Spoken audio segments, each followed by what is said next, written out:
Nous débutons cette libre antenne en accueillant Sophia.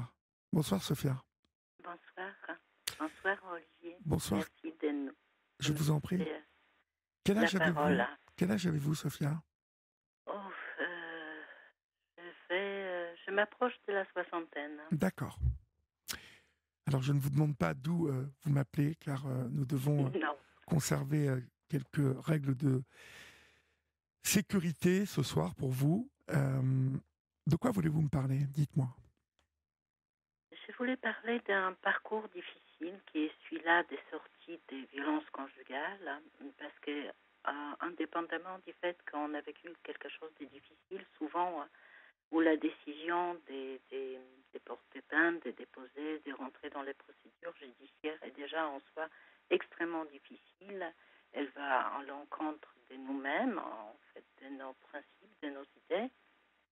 Souvent, elle se heurte par rapport à dévoiler son intimité et ce qu'on a vécu. Mais les parcours judiciaires qui est réservé, surtout dans certains profils des personnes euh, avec qui on a partagé la vie, du caractère particulièrement manipulateur, est très très difficile à aborder face au système judiciaire.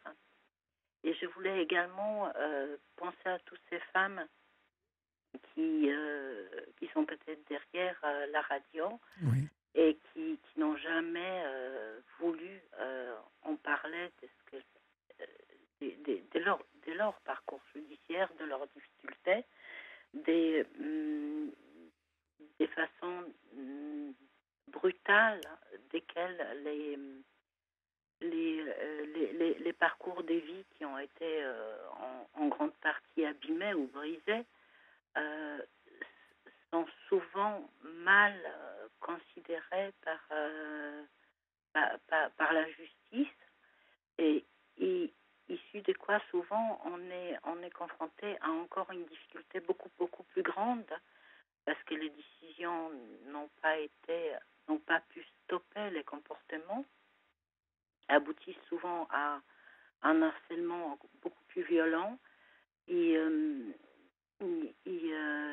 et les conséquences auxquelles on est confronté ensuite, elles sont infinies. Alors, bien évidemment, je comprends le fond de votre pensée, mais il va nous falloir rentrer dans le détail, dans les détails, pour que celles et ceux qui écoutent ce que vous avez à nous raconter comprennent bien justement le Oui, sens de tout ce que vous venez de nous dire là. Vous avez raison d'évoquer une fois de plus ce soir la difficulté à parler, à évoquer les violences que l'on peut subir, le harcèlement, et puis aussi souvent le silence, pour ne pas dire l'incompréhension ou l'incompétence des services de justice qui froidement et avec peu de moyens vont aborder un dossier sans rentrer dans le détail et où, je n'ai pas peur de l'affirmer, celui qui est plus loquace,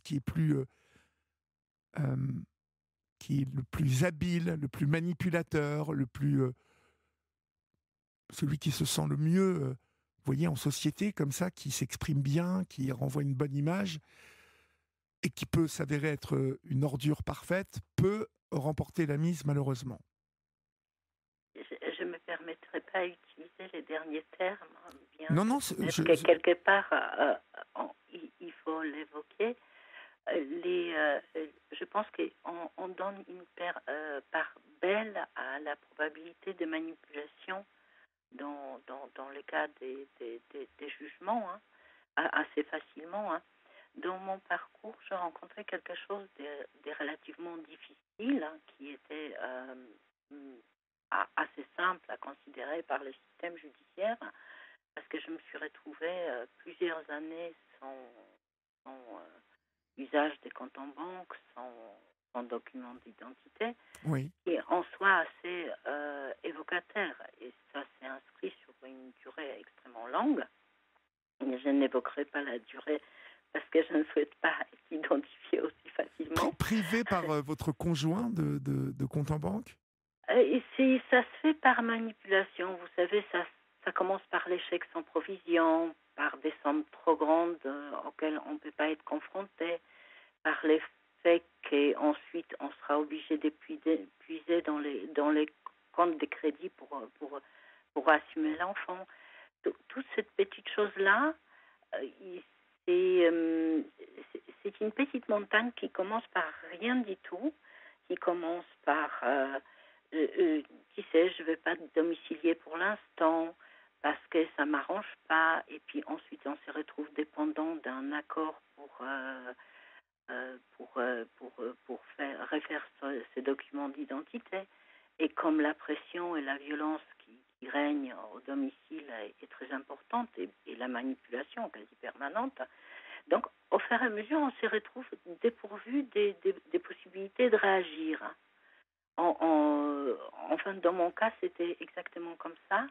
Je me suis retrouvée soumise à l'idée que je pouvais être menacée à chaque instant, et que chaque chose était difficile. En outre, dans les contextes que j'ai vécus, il y avait quelque chose de particulier. J'ai découvert au fur et à mesure un passé qui n'était pas celui-là que Vous connaissez? j'imaginais. Hein. Oui. Oui, tout à fait. Et j'ai découvert un tissu de mensonges, notamment autour des départs de l'ex-femme. Il s'avérait qu'en fait, il y a eu une énorme manipulation pour obtenir la garde d'enfants, un placement en psychiatrie. Alors, avant de rentrer dans vraiment le détail, je vais vous demander de marquer une pause et puis on se retrouve dans quelques secondes. D'accord, Sophia? Oui, À je tout de suis suite. là. Sur Europe 1, venez vous confier à Olivier Delacroix en appelant le 01 80 20 39 21. Numéro non surtaxé, prix d'un appel local. Il est 22h31, vous êtes sur Europe 1 et c'est la libre antenne. Vous pouvez composer le 01 80 20 39 21 et peut-être aurai-je le plaisir de vous parler tout à l'heure.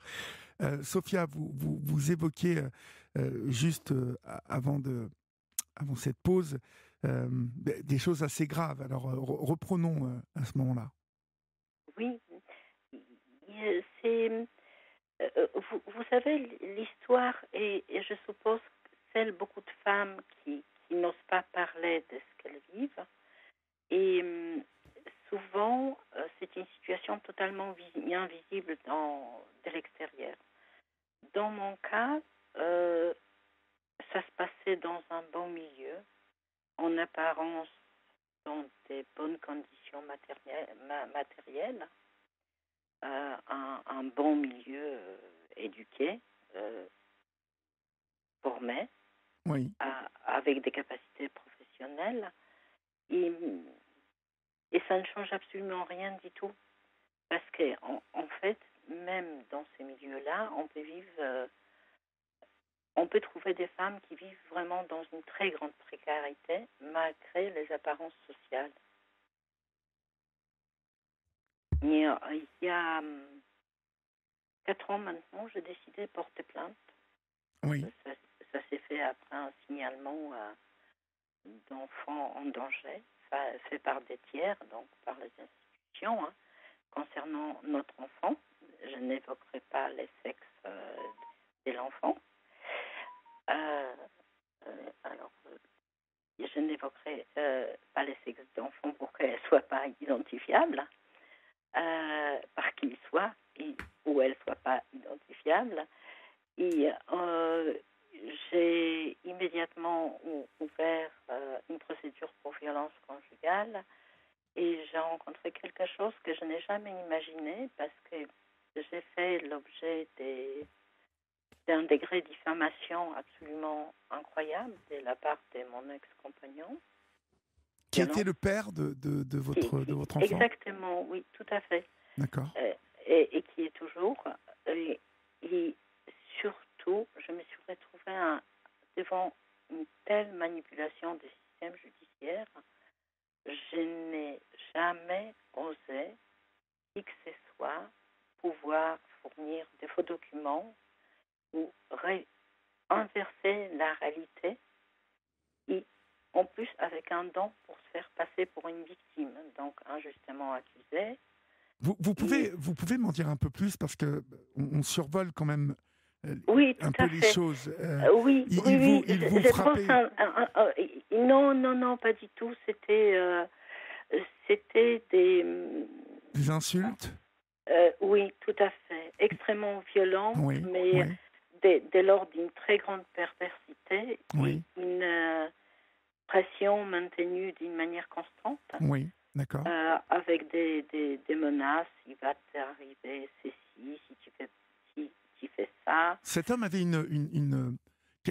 quel type de profession faisait-il? En tout cas, est-ce qu'il avait une bonne profession? Il gagnait bien sa Une vie? excellente profession Excellente et profession. Uh-huh. excellente profession.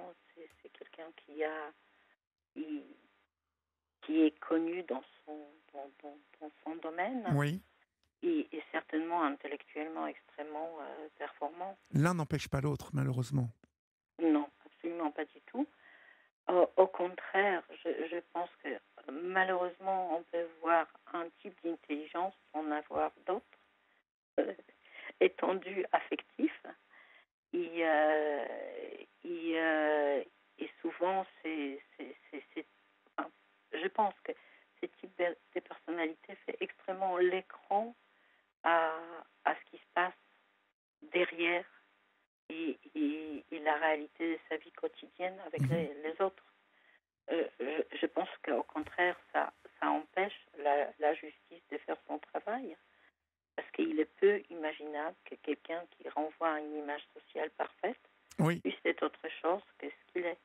Euh, Normalement, le travail de la justice devrait pouvoir être bien fait, mais comme je l'évoquais au début, euh, le souci avec une personne telle que vous me la décrivez, bien sous tout rapport, hein, finalement, la justice devrait avoir du temps, vous voyez, et des moyens pour aller plus en profondeur. Or, dans ces histoires de couple, de violence, qu'elles soient physiques ou psychologiques, euh, je trouve que la justice ne va pas au fond. Elle n'en a ni les moyens ni le temps. Et je pense qu'il y a des cela, mais je pense que c'est trop souvent dans l'image que renvoie ce type de violence. C'est une façon d'imaginer que finalement ce n'est qu'une histoire de conflit, alors que c'est une question de pouvoir et de détruire l'autre psychologiquement Mhm. et matériellement Oui, et administrativement. Et dans mon cas, il y a eu beaucoup de menaces de mort. oui. Menace de mort, d'accord. Oui, Mais et qui n'ont jamais été pris au sérieux. mais par écrit ou par oral? Oral, oui, à répétition. Tu en as pas pour longtemps. J'ai déjà tout prévu. C'est dingue ça, hein. C'est fou. Hein. Oui, tout à fait. En fait, vous savez, ce sont des choses qui paraissent presque irréelles. Ça vous renvoie dans un état de sidération par des actions, enfin, au quotidien, qui empêchent d'agir. Et je pense que c'est aussi le cas de beaucoup d'autres femmes. On réalise intellectuellement ce qu'on vit, mais on n'admet pas l'existence tellement ça ne rentre pas dans les cadres des idées de la vie, de l'autre et de l'éducation. C'est d'attitude morale, rencontrer quelqu'un qui est dépourvu de moralité. Dépourvu de Et, moralité, oui. Qui, en tout cas, pour qui les règles, dans sa surpuissance, hein, je dis souvent que c'est ce type de personne, pour ce type de personne, il n'y a ni foi ni loi, oui, qu'ils se prennent souvent pour Dieu eux-mêmes, et qu'à partir de là, seules leurs règles à eux comptent. Et de là, tout est permis. Tout, ils se permettent tout. tout Et, à fait. et ils vont beaucoup plus loin que des êtres normaux pourraient l'imaginer, en fait. C'est-à-dire euh, beaucoup plus loin que la grande majorité d'entre nous. Donc c'est ça C'est qui est compliqué. c'est en quelque sorte sans limite. Et malheureusement, à un moment donné, il faut rentrer dans la logique de leur folie pour contrer ce qui peut en advenir. Comment avez-vous fait alors justement? Est-ce que vous avez réussi à contrer? Absolument pas du tout. Je suis dans une situation absolument dramatique. Vous avez passé combien de temps avec lui, Sophia? Aux alentours des 20 ans. 20 ans. Et il s'est révélé très rapidement comme étant comme ça? Non. Ça renvoie à la période de la naissance de l'enfant Oui. où il a commencé à dire des premières phrases, enfin de me montrer son attitude totalement différente. Et d'ailleurs, ça a changé à partir des mi-grossesses à peu près. Les comportements sont devenus tout à fait autres. Et vous le rattachez à quoi, ça, par exemple? Parce que c'est souvent... plusieurs femmes m'ont parlé de cette étape-là, de cette période-là. À la possibilité d'appartenance ou d'une plus grande difficulté de sortir de la relation une fois quand on a l'enfant. Oui, d'accord. Comme si l'enfant scellait le pacte, en fait. Et oui, le pacte du diable. Parce que, veuillez m'excuser pour l'expression, mais ça en devient ça. Comme beaucoup de femmes, si à rebours, j'aurais pu n'avoir jamais rencontré cet homme, j'aurais été très heureuse parce que ce sont à l'heure actuelle, ça fait plus de 20 ans, ce sont des années perdues. Oui, bien évidemment. Ouais. Et ce sont des années où il n'y a pas de développement personnel, oui. Où il n'y a pas des développements professionnels non plus. Il n'y a rien. La vie s'est arrêtée. Où il vous étouffe à tout niveau. Oui, tout à fait. Pourquoi ne pas être partie, Sophia? Alors, je sais que ne prenez pas cette question comme une facilité, mais souvent, on dit ici sur cette antenne, à la première insulte, à la première claque, coup, partez. Et de nombreuses femmes, aujourd'hui, commencent à recevoir et comprendre le message. Mais de nombreuses aussi restent et subissent. Dans votre cas, à vous, pourquoi ne pas être partie? C'était un manipulateur. Donc, en premier lieu, je suis restée dans les doutes. Et puis, il y a aussi trois choses différentes qui sont rentrées en ligne de compte. Trois premières années après la naissance, il m'a entraînée dans une situation sans issue financière. C'est-à-dire? Il m'a fait faire des chèques en bois avec lesquels, à lui directement, oui, qui ont fait que je me suis retrouvée avec les comptes bloqués pendant 3 ans. Oui, d'accord. Mais tout en étant obligé d'assumer l'enfant, puisqu'il ne voulait pas payer grand-chose, voire rien du tout. Et puis, donc, je me suis dit, je vais attendre cette période-là, et puis je vais trouver des solutions. Et puis, j'étais très occupée. Il ne prêtait pas beaucoup attention à notre enfant.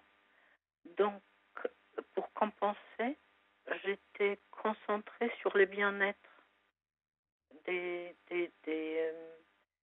cette toute petite être qui avait besoin dans moi de l'amour d'un des deux parents.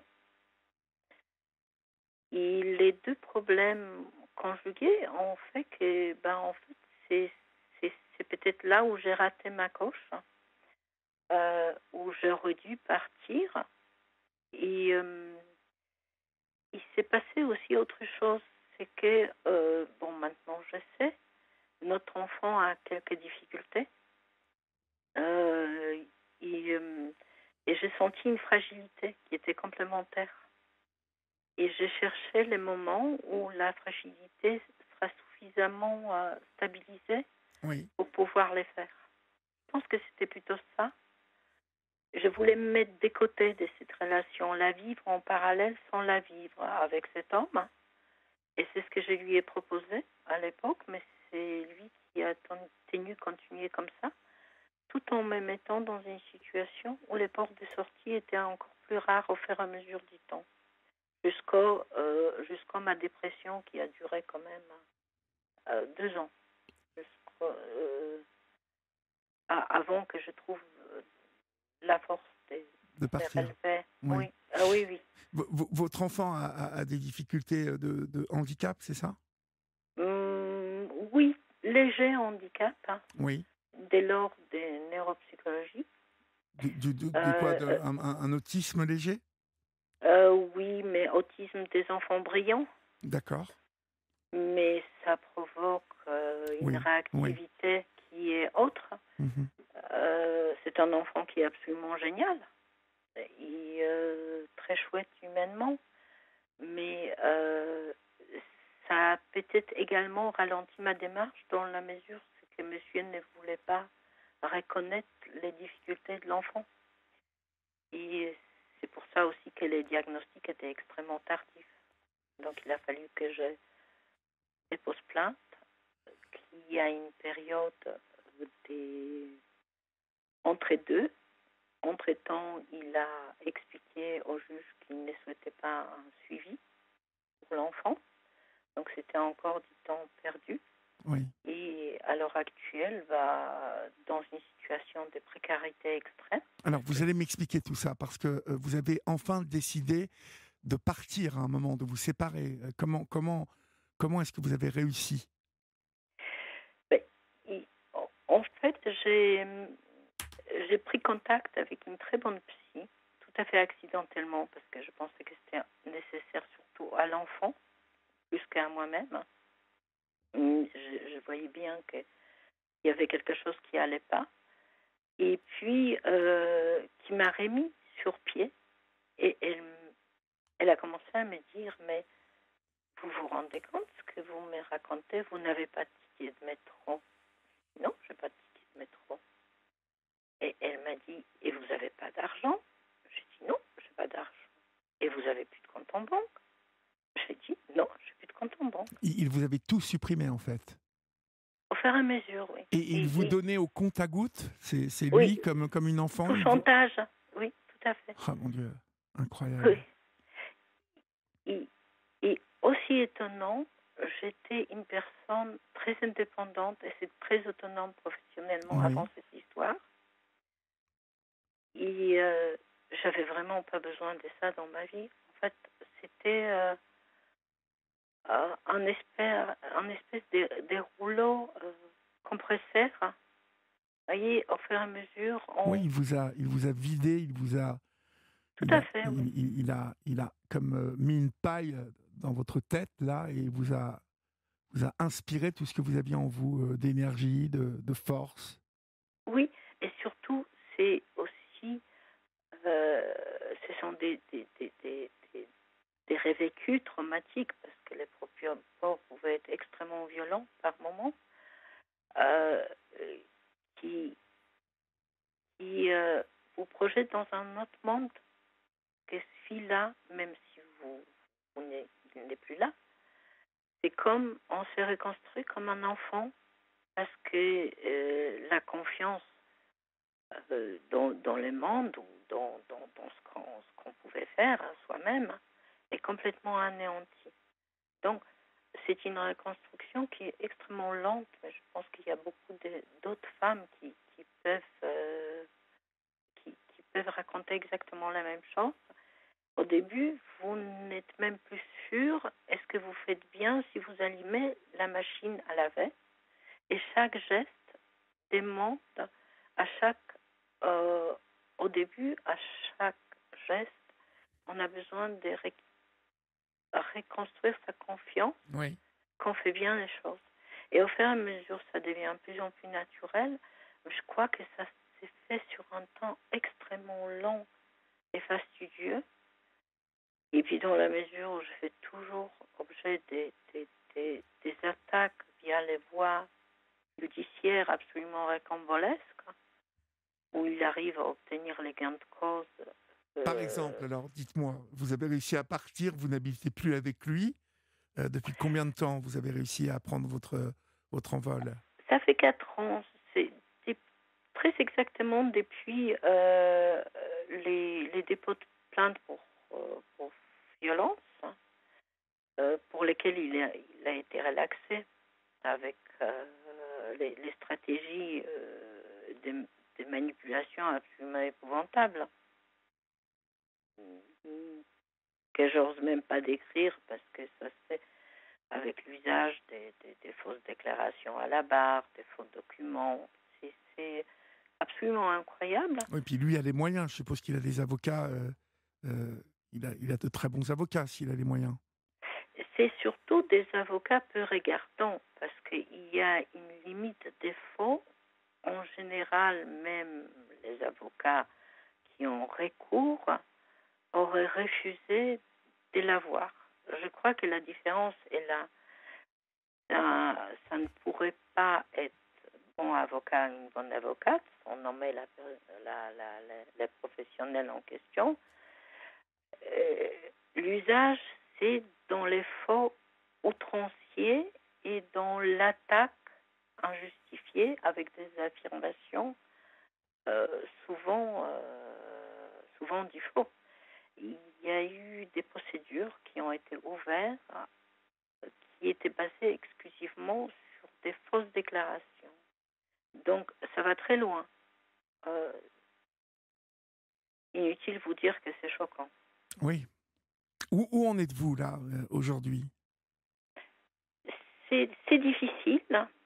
J'ai la garde exclusive de l'enfant. D'accord. Vous avez obtenu enfin la garde exclusive de l'enfant? Dès les premiers jours. D'accord. Il a été établi que cet homme était violent, en tout cas qu'il était auteur de mauvais traitements avec votre fille. En tout cas, il y avait une supposition et une probabilité que, dans les cas de violence,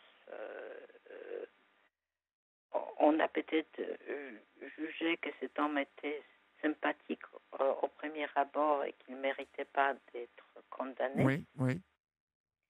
Je pense que peut-être il y a beaucoup de cela. Et par contre, c'était suffisant pour remettre en doute ses capacités en tant que parent. D'accord. Donc du coup, en fait, ça c'est le juge aux affaires familiales qui vous a accordé la garde la en garde. intégralité.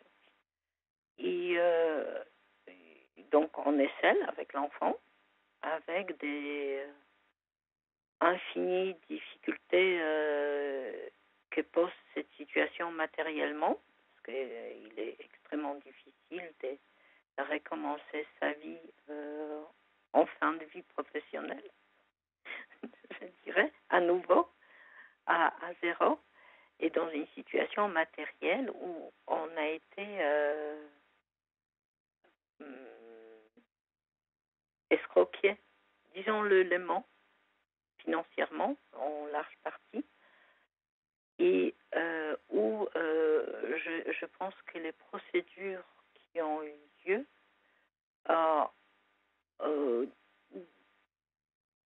accompagnées dans beaucoup de manipulations et faux documents, ont abouti que finalement, je me retrouvais dans une situation encore pire que les jours des dépôts des plaintes pour violence.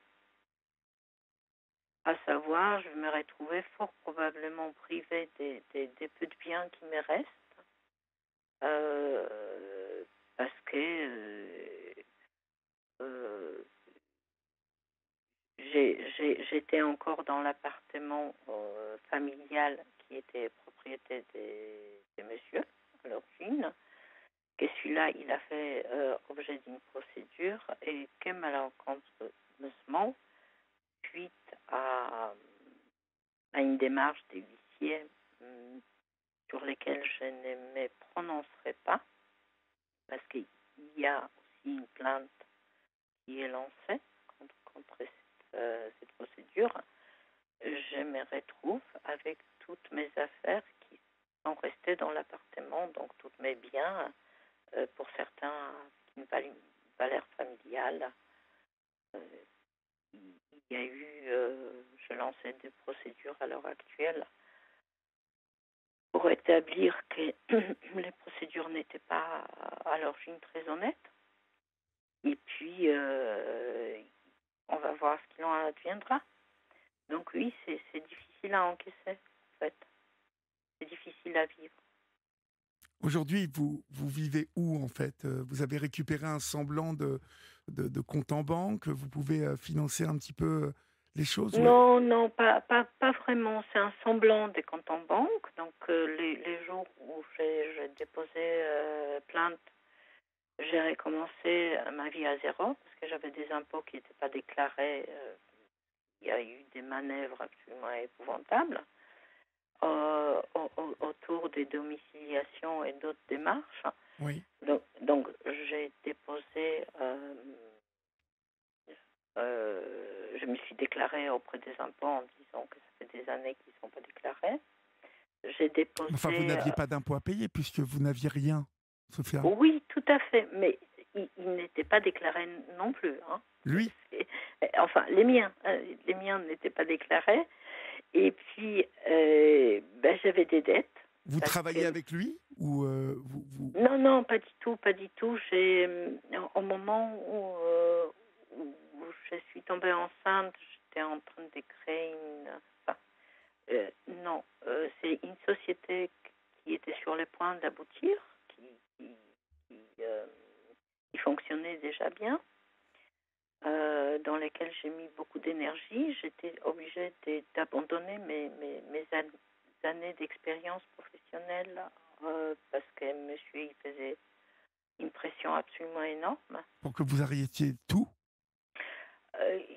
C'était une pression sur les fonds financiers.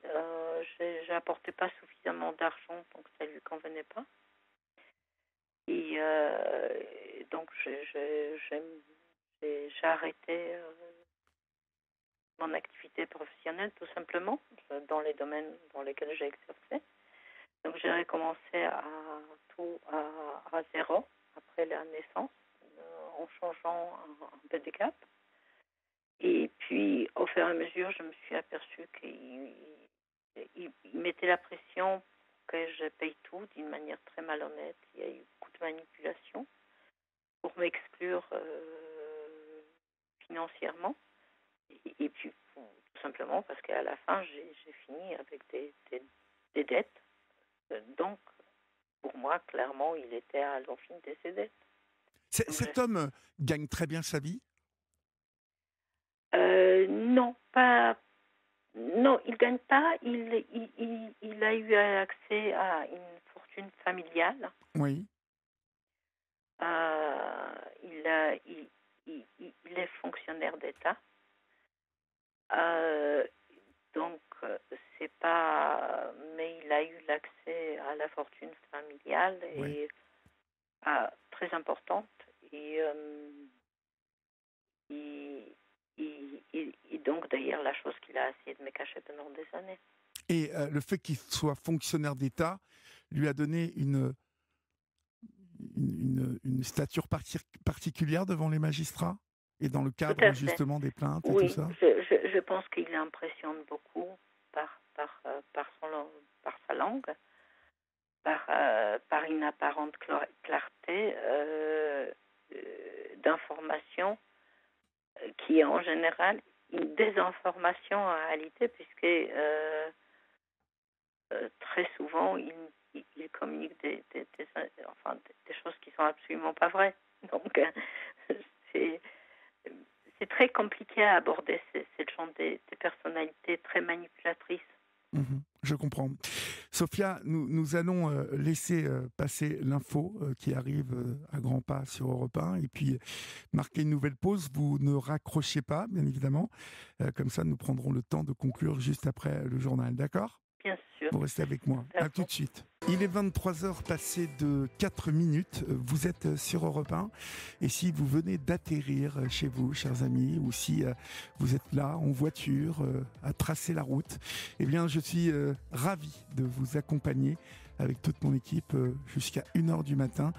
Vous pouvez composer, vous le savez, le 01 80 20 39 21 quand vous le désirez. Je suis avec vous, Sophia qui, depuis 20 ans, affronter une situation des plus pénibles. J'étais en train de penser à vous et pendant le journal et je me dis que lorsque l'on traverse comme cela 20 années à l'approche de la soixantaine, comme vous me l'avez dit, que l'on évoque tant d'années perdues, en tout cas tordues même, tant d'années euh, qui, euh, qui auront impacté votre construction de femme, votre devenir de femme même. Il y a quand même une question qui doit traverser l'esprit à un moment. Quelle est l'origine de votre point de vue? Est-ce que vous avez la réponse à cette question? Pourquoi cet homme est-il comme ça? Que lui est-il arrivé à cet homme? C'est difficile à déterminer. Il y a, je pourrais chercher la source dans sa structure familiale, et mais je pense que c'est beaucoup plus profond que ça, et tout simplement parce qu'il y a des gens qu'on ne devrait pas croiser. Ils sont pas faits pour vivre avec les autres. Oui. Ils sont là pour plier les autres à leurs besoins. Euh, Ça n'a rien à voir avec un partage de relations. Et je m'évite très bien de juger, mais je n'y vois qu'une pathologie Oui, comportementale oui. assez lourde. Et je n'ai pas formation de médecine pour, pour pouvoir évaluer, bien que... Non, mais vous auriez pu être au courant. C'est pour ça que je vous posais cette question. Oui, Parce que justement, parfois, on peut découvrir un passé familial, comme vous l'avez évoqué, en tout cas un passé tout court que la personne a pu nous cacher, oui, qui explique, vous voyez, une peur de l'abandon, une volonté justement de vouloir tout contrôler, une volonté que l'autre soit sa propriété, mais qui se justifie justement dans un passé et dans des épreuves rencontrées dans le passé. je pense qu'on a tous nos fardeaux familiaux à porter, enfin la plupart de nous, et énormément de gens font l'impasse et ils ne deviennent pas ni tordus, ni méchants, ni Oui, violents à oui. l'égard de l'autrui. Donc, ça peut expliquer, effectivement, il y avait quelque chose dans cette famille qui était Il dysfonctionnait. dysfonctionnel, certainement, hein. Pas dans le sens qu'on entend habituellement dans les gens, violence physique ou l'alcool. Oui, Il y avait une forme de volonté d'écraser l'autre à tout prix, et écraser l'entourage, et la joie que ça procurait, qui est en soi normal, parce que l'objectif c'est vivre et laisser vivre mhm, à l'origine. Et il y avait cela, mais c'est ensuite, peut-être qu'à partir d'un certain degré de traumatisme, on n'a plus d'autre solution que de devenir comme égal à son passé, mais beaucoup de personnes arrivent à s'en soustraire et de construire quelque chose d'équilibré à l'égard de l'autrui. Donc, je n'irai pas directement dans chercher dans ces passés-là, oui. euh, bien qu'il n'a rien ni de structurant ni de sain, son passé à lui, mais je pense qu'il y a toujours les moyens de faire autrement. On a tous nos choses qui auront pu nous tordre moralement Oui. ou nous faire dévier. Et, et en grande partie, souvent, il appartient à nous d'essayer de se glisser entre les obstacles qui vont faire qu'on deviendra quelque chose Quelque chose des d'autre. déviants. Ouais, Voilà. ouais, ouais. Disons les mots, des déviants, parce qu'il s'agit bien de quelque chose, des comportements déviants. Oui, ouais, ouais.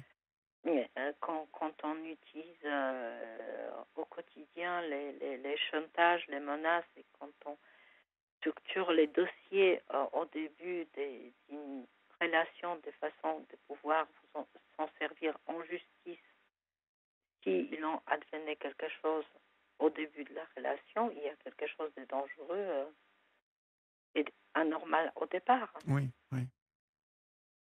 Oui, Mais il est certain que il y a quelque chose qui coinçait dès le départ chez cet homme, quoi. oui, il y a quelque chose, de toute façon, notre relation n'est qu'une répétition de son passé. Donc c'est qu'une reproduction des comportements relativement identiques, un peu différents selon la situation et la personne. Et donc, euh, en perspective, je n'y vois rien d'étonnant. Mhm. Ce qui est choquant, c'est que je ne voulais pas voir au départ. Et c'est ça, vous ne vouliez pas le voir au départ. Non, non, absolument pas. Malgré vraiment des troubles tôt, quoi, parce qu'il s'est quand même. Votre fille approche les 17 ans aujourd'hui, donc ça veut dire que ça a commencé quand même relativement rapidement qu'il s'attaque à vous. Oui, ça, ça a commencé il y a 17 ans. Et il y a également, c'est à ce moment-là où j'ai découvert, euh, au fur et à mesure, d'autres faits de son passé qui m'ont beaucoup inquiété. Donc, Oui. ont fait que je suis restée peut-être. Euh, J'étais abattue parce que je savais que le jour où il faudra faire quelque chose, je serais confrontée à une manipulation épouvantable Mhm, mhm. et une forme de destruction, ce qui est le cas aujourd'hui, hein, et que malheureusement l'enfant allait en pâtir. Donc c'est ça qui est aussi difficile comme prise de décision. Mais Comment va-t-elle aujourd'hui, votre fille? Comment vit-elle tous ces événements?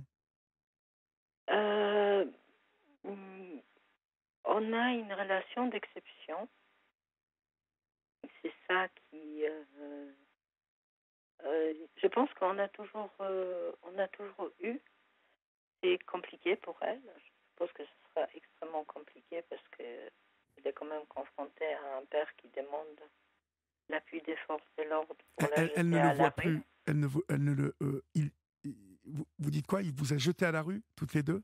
Il a demandé l'appui des forces de l'ordre pour l'expulsion de moi, ce que j'arrive à comprendre, mais de sa fille, ce que j'arrive Ah, à comprendre beaucoup moins.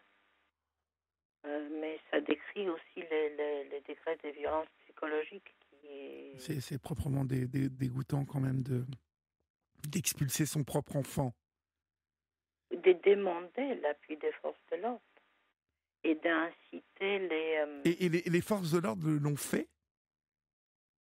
oui, Elle n'avait pas le droit, vous le savez ou pas? Elle n'en avait pas le droit, hein.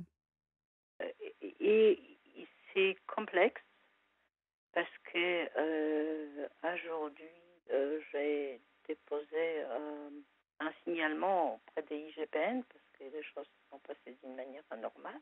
Oui. Et j'ai déposé une plainte également auprès des procureurs de la République parce que, outre la violence de l'acte psychologique, hein, pour un enfant, euh, il y a, euh, il y a également eu énormément d'irrégularités. Et c'était pas du tout. Et est-ce que vous êtes entouré aujourd'hui? Est-ce que vous arrivez quand même à compter sur certaines personnes qui vous aident? Vous logez vous vous êtes relogé? Oui, je suis en attente sous peu d'obtenir un logement social. Mhm. Provisoirement, on est avec ma fille chez les amis. D'accord, vous Et avez quand même des amis qui vous logent. oui, j'ai beaucoup d'amis. Bon, tant mieux, ça c'est très bien. Oui, j'ai beaucoup d'amis et j'ai beaucoup des gens. Les amitiés que j'ai construites sont avec des gens très bien. Et ça me sauve à l'heure actuelle.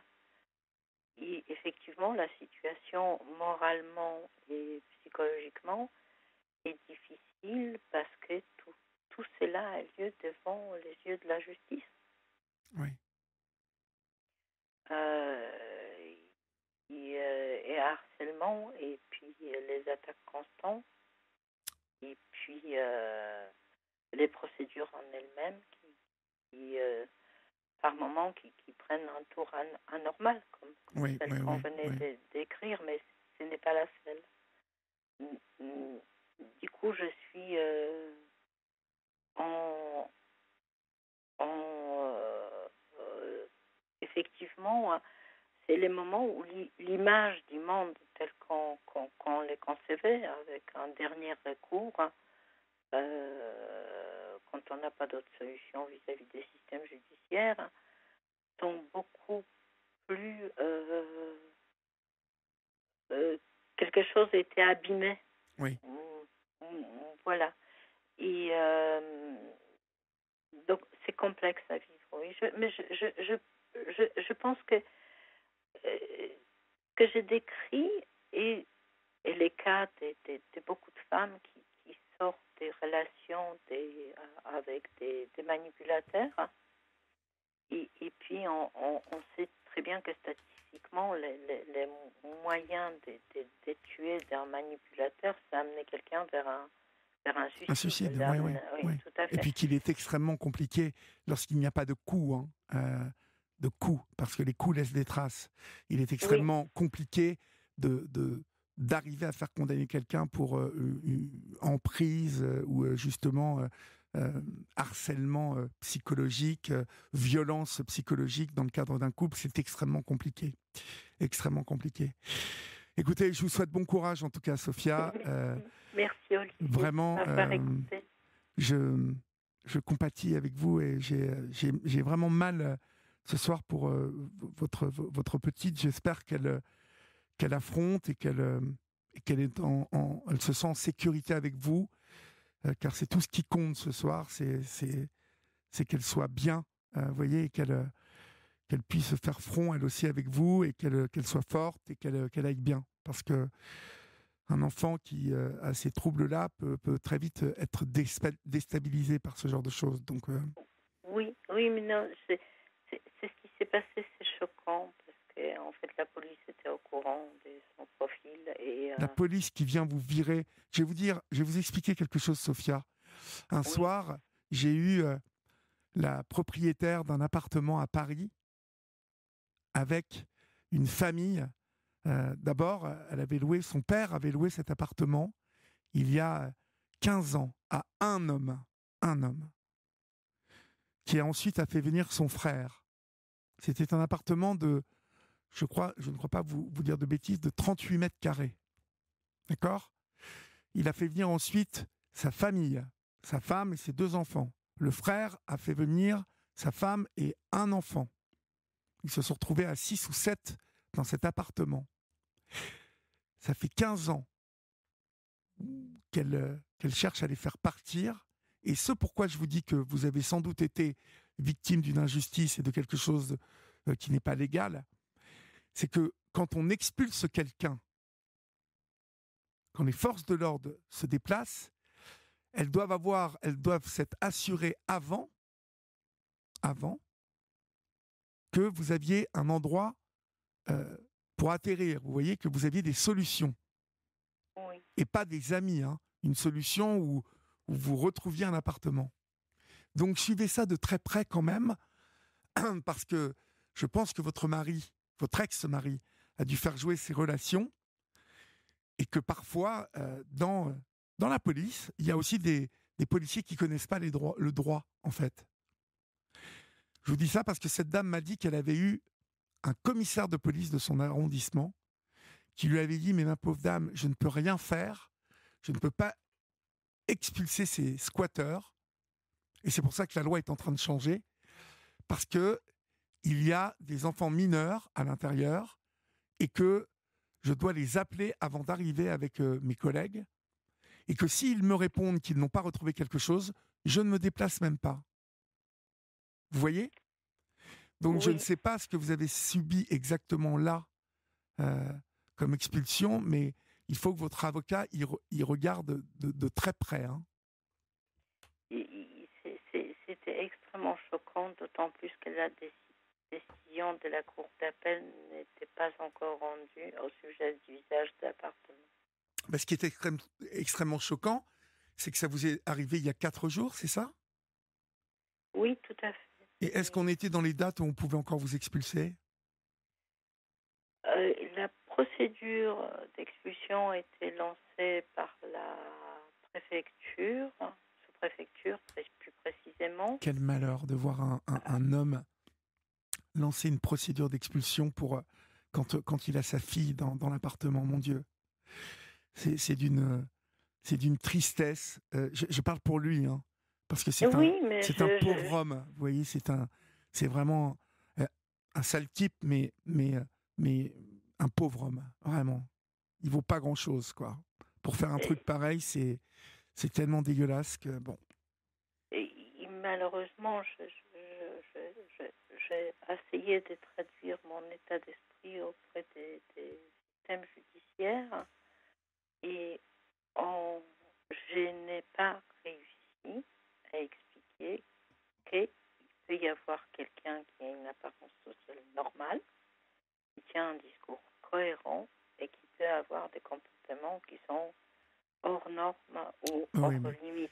Ça, vous l'expliquerez, il faut l'expliquer devant une cour, Sophia. Vous doutez bien que des fonctionnaires de police qui viennent pour vous virer de l'appartement, vous pouvez leur dire ce que vous voulez, ils comprendront rien ou ils ne sont pas habilités à vous écouter en plus. Donc, non, mais c'est la justice qui n'a pas entendu ce message. Voilà. Ouais. Avant, quand il a été jugé, je n'ai pas réussi à me faire entendre qu'on est dans quelqu'un qui a effectivement des comportements hors normes. Ouais. Je vois parfaitement le type d'individu que ça peut être. Qui se comporte très bien en société, qui est bien sous tout rapport, qui est même quelqu'un qui a un certain charisme sans doute, et qui, à huis clos, lorsqu'il est avec sa femme et sa fille, se comporte comme un vrai monstre. Voilà. C'est exactement ça. Ce qu'il y a, vous qui nous écoutez, qu'il faut que vous compreniez, c'est que ce genre d'individu existe réellement. Nous n'extrapolons pas les choses ce soir. Et d'ailleurs, c'est plus moi d'ailleurs qui décrit cette situation que Sophia. Mais il y a des gens comme ça, des êtres humains comme ça qui se transforment complètement à huis clos et qui deviennent de vrais monstres et qui se nourrissent du mal de l'autre. Parce que finalement, la logique, le côté rationnel qui devrait se dégager de tout ce que vient de nous raconter Sophia, c'est de se poser cette question rationnelle. Que fait un homme pendant 20 ans avec une femme qu'il martyrise, qu'il empêche d'avoir un compte en banque, qu'il menace de mort? L'amour est où dans tout ça? Le sens d'une histoire positive, construite, est où dans tout ça? C'est écrit entre les lignes, mais on lit dans votre histoire, Sophia, comme dans un livre ouvert. Cet homme vous a maintenu pendant 20 ans sous sa coupe parce que ça le nourrissait, en fait. Ça le nourrissait, il se nourrissait du mal. Et jusqu'au bout, le fait qu'il expulse sa fille, son enfant, mais voilà, ça, moi ça me paraît tellement clair, vous voyez, ça jaillit tel la lumière, quoi. Et ce qui est fou, c'est que la justice est incapable de pressentir ou de protéger les femmes qui sont... Et les hommes aussi, parce que parfois c'est l'inverse, mais c'est beaucoup moins courant, malheureusement. Mais il y a des gens comme ça qui sont des boules de méchanceté, mais aussi de calcul, de manipulation. C'est terrible de tomber sur quelqu'un comme ça, et je vous plains, Sophia. Mais en même temps, ce soir, vous me parlez, vous êtes libre. Alors oui, il y a 20 ans qui viennent de se passer. Et bien évidemment, oui, ces 20 années, elles sont gâchées. Mais elles ne sont pas tout à fait perdues, vous verrez, Sophia. Parce que d'ici quelques temps, vous verrez que l'épreuve que vous avez traversée, et vous verrez que votre fille aussi, vous en tirerez tout un tas d'enseignements et de choses qui vous renforceront pour ce qui est à venir. J'en suis certain. Et ne manquez pas de me donner des nouvelles. D'accord ? Je ne manquerai pas. Merci l'infiniment. Je vous en prie. De ces dernières paroles et j'espère qu'il y a d'autres femmes qui vivent ou qui ont vécu la même chose et similaire et qui vont peut-être en parler plus facilement d'elles également. Il y en a sûrement qui, en ce moment même, vous écoutent et vivent et sont dans la toile d'araignée, vous voyez ? Oui, et je pense que votre témoignage, comme toutes celles et ceux qui ont décidé de témoigner à chaque fois sur cette antenne, contribue à faire avancer la réflexion de celles et ceux qui sont encore dans cette toile d'araignée, bien évidemment. Merci, Sophia. C'est moi qui vous remercie. Et courage à vous. Infiniment. Merci. Au revoir.